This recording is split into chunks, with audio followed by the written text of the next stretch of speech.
folks, it's Stefan, back again with another episode of the Gamer's Companion to Music. Today we're going to dive into Hallownest in the dark and fascinating world of Hollow Knight. The music in this game takes on a really dark tone that persists throughout the game, helping to create a compelling landscape and scene for this Metroidvania adventure. Grab your nail and head down the hole. It's time to discover the music of Hollow Knight.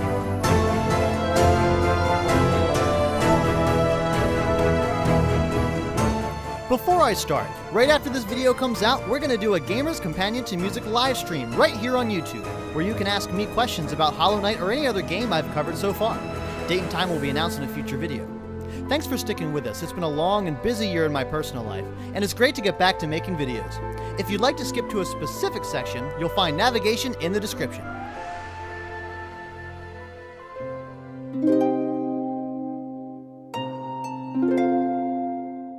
The music of Hollow Knight was composed by Christopher Larkin. He's a relatively new and young composer to the scene, and he composed the music and did all of the sound design for the game. The main gist of the story is that you're a bug, and you happen upon this civilization called Hallownest. You go down and basically everything's a husk trying to kill you. As you progress, you find out more about what caused the kingdom's downfall, and in the end you have the power to reverse it or take up its mantle. The story reminds me a lot of the Dark Souls universe. The environments are pretty dark. Even with the brightness turned up, I found myself treading slowly and carefully through the many different locations in the game. If you haven't played the game and don't want spoilers, come back when you finish the game. The dark tone of the music is created by a hollow instrumentation and certain effects. The main title theme, Hollow Knight, gives us the main musical motif of the game right at the title screen.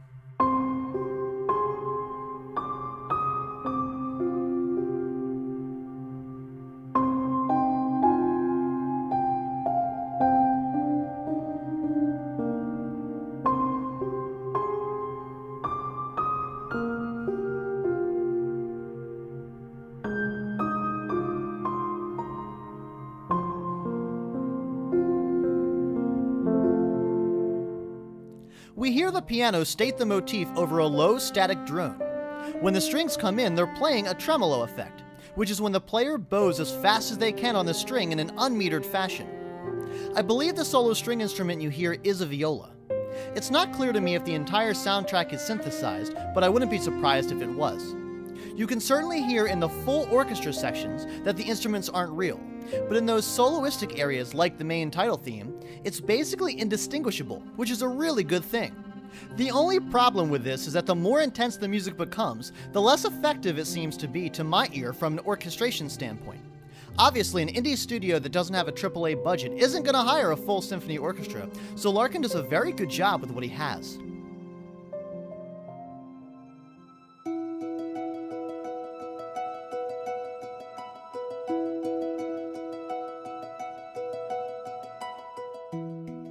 The two main musical elements of the game I'm going to cover are the area songs and the boss songs.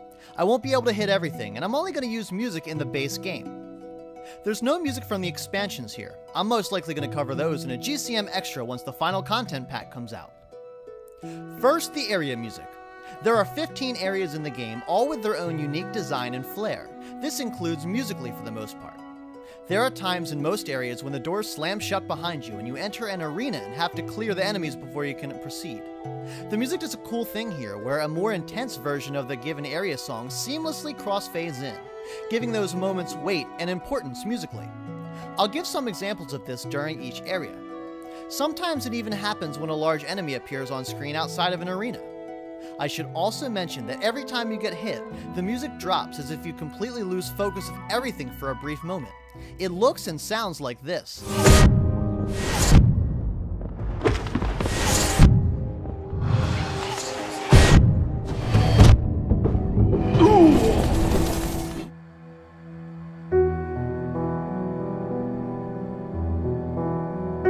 A lot of the area music uses the main motif of the game, but often with different instrumentation and time. This is heard first in the Dirtmouth music. Dirtmouth is your safe haven throughout the game, and it can be a very welcome sight during difficult moments of the game. The piece has a dark beauty to it. The instrumentation and melody conveys sadness, and while you are safe here, it doesn't always feel like it. The piano and solo string sound is a beautiful combination.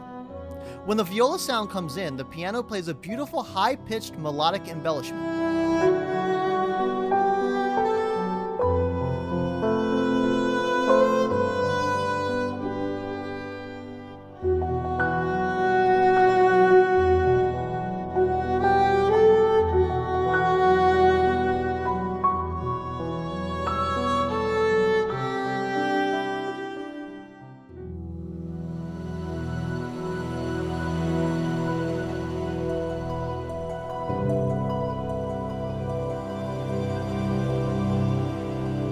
The Forgotten Crossroads are the first area you'll come across once you drop down the hole. The music here is much more atmospheric. There's no real discernible melody. We hear more synthesized instruments creating sound textures that grow then fade, with a high-pitched ostinato happening at times. When the arena style comes in, we hear a very pulsing rhythmic drive underneath these soundscapes.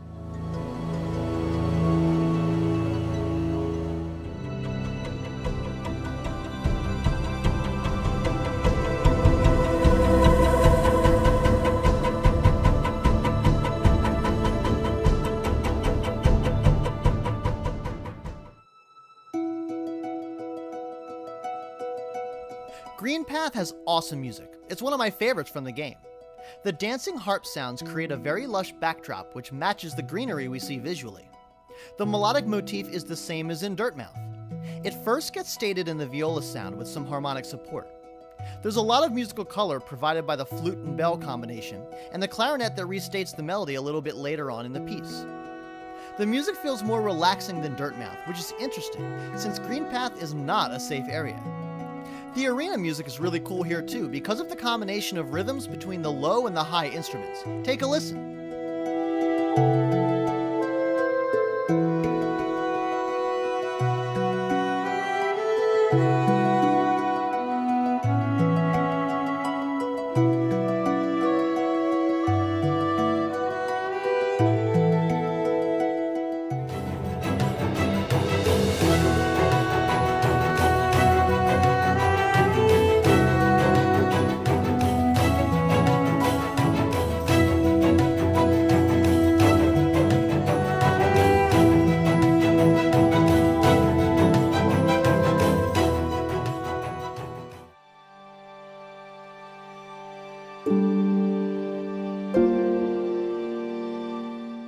Now by this point in the game, it's very possible you'll have found one of the many stagways in the game. These are your fast travel transportation areas.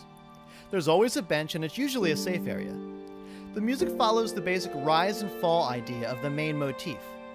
The serenity provided by the lack of rhythm gives the mind a chance to rest, very fitting to the environment. The piece is called Reflection.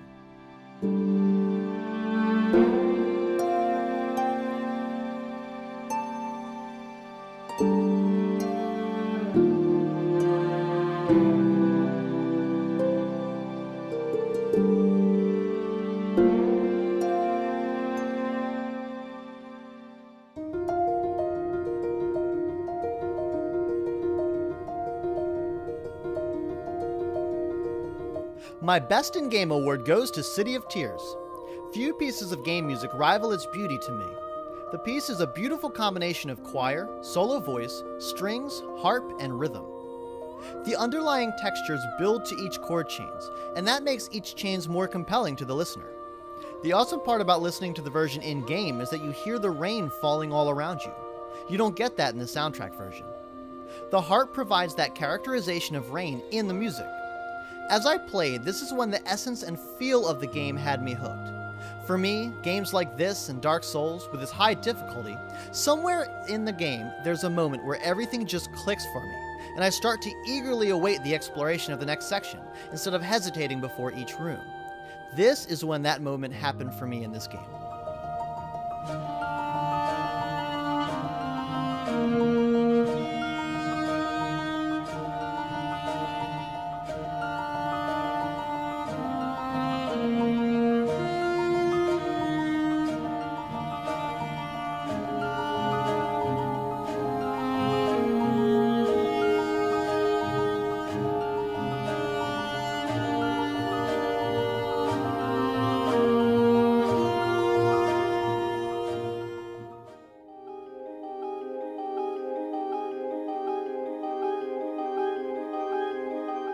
The Soul Sanctum is a part of the City of Tears that takes the same melody from that piece and does an organ arrangement of it.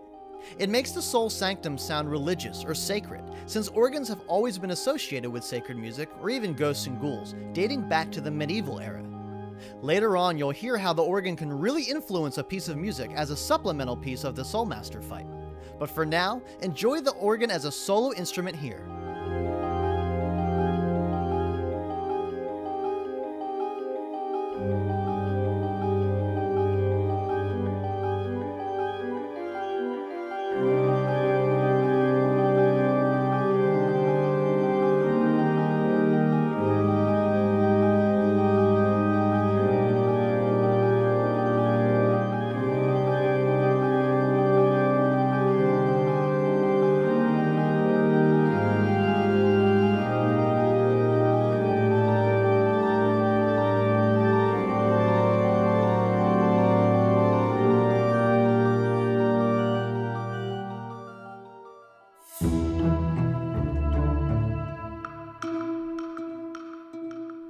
The fungal waste in the game is a really interesting area to me. The music does some really cool things to give off a bouncy effect. It uses plucked strings, also called pizzicato, to reiterate the musical motif. This pizzicato also exists in the bass voices.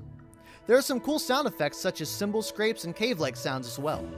The clarinet and bassoon sounds add color to the piece in their statements of melodic ideas. There's a really cool moment at the end of the melody where a very dissonant note hangs over, creating a lot of tension. You can hear that here.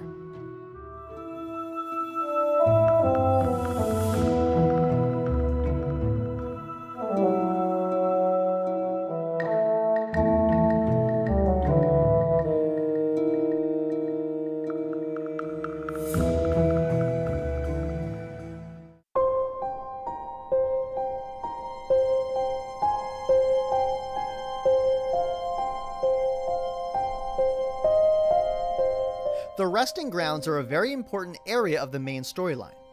There's not really much that can hurt you here, and the music conveys that by being quite peaceful. The tremolo strings return here to give texture and color on top of the piano's melodic statements. That's what Larkin does so well in this game. The areas that give the player a break also give your mind a break musically, yet still retains that dark and somber tone that the game needs. Even though the music at times sounds simplistic, it's the tone that can be so difficult to achieve in these moments.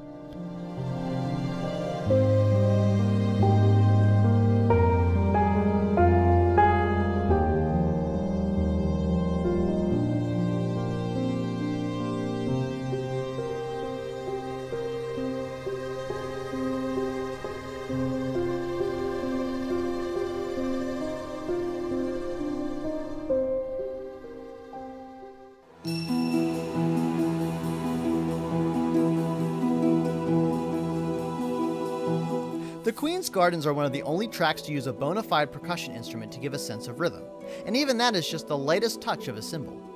It helps that a lot of the instruments in this piece have a very clear and defined attack. This also creates rhythm. I'm talking about the harp, piano, and cymbals especially.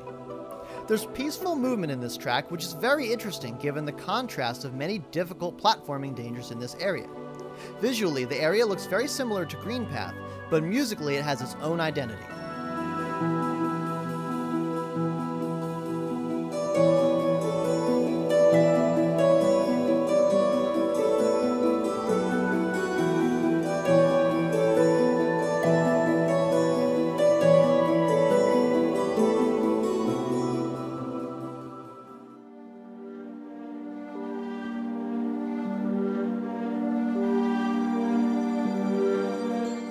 The Kingdom's Edge gives me a lot of trouble in analysis. It's really difficult for me to discern the intent of this piece relative to the area it's in. The music exhibits a flowing feeling, almost as a river, and yet also sounds slightly foreboding at times. Take a listen for yourself and let me know your feelings on this piece in the comments.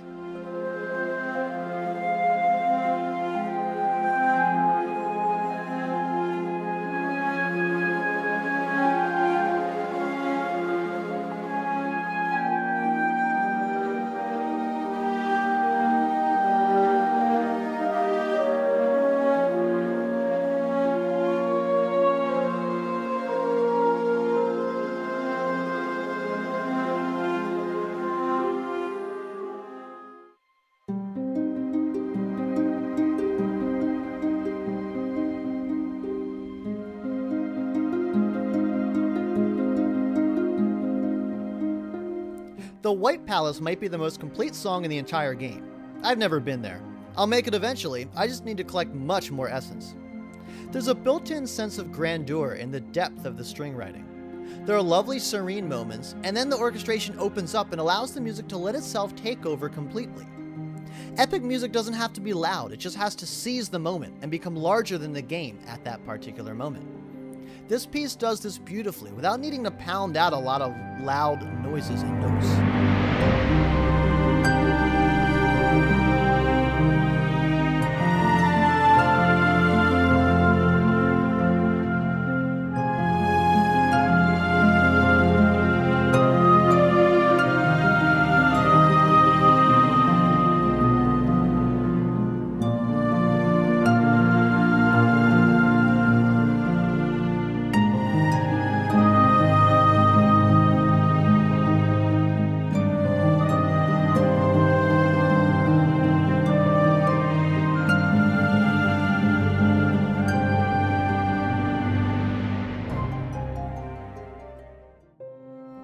It should also be mentioned that there are a few areas, such as the Deep Nest and the Abyss, that are devoid of music.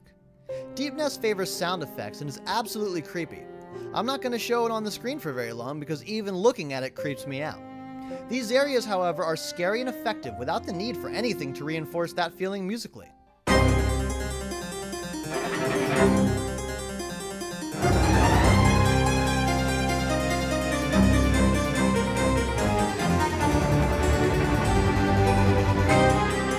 Now it's time for some of the bosses of Hollow Knight. These fights get to be hard and they can take a toll on you both physically and mentally. The Traitor Lord after the Lifeblood update, for example, beat me down maybe 30 times before I finally killed it. I had an easier time with the Watcher Knights, if you can even believe that. Anyway, musically these songs are way more intense and have a very pulsing rhythmic drive about them. Orchestrationally, I find these often to be a little bit less effective than the area songs, only because that I'd rather personally hear a full orchestra. Again, I'm not trying to knock them for it, and I certainly couldn't do it better, but that's my analysis and I'm sticking to it.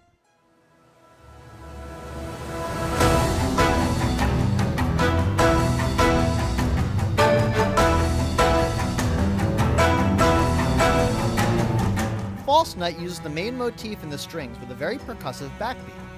This is important because this song is in stark contrast to the Forgotten Crossroads around it.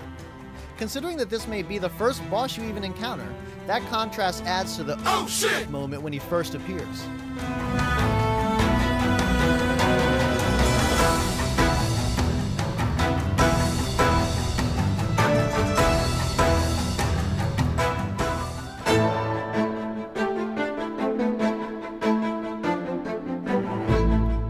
You fight Hornet twice in the game, and this music actually serves to give her character. The music follows the same 3/4 time signature as in the Green Path area. It shows not all bosses need to have tons of percussion to create a sense of rhythm. The piece uses strings and some piano only. It gives Hornet her own musical identity, and this is important in visual storytelling. It's one more link to give the player to a specific character. If a song or specific motif comes back every time the character comes back, the player's going to feel much more connected to that character.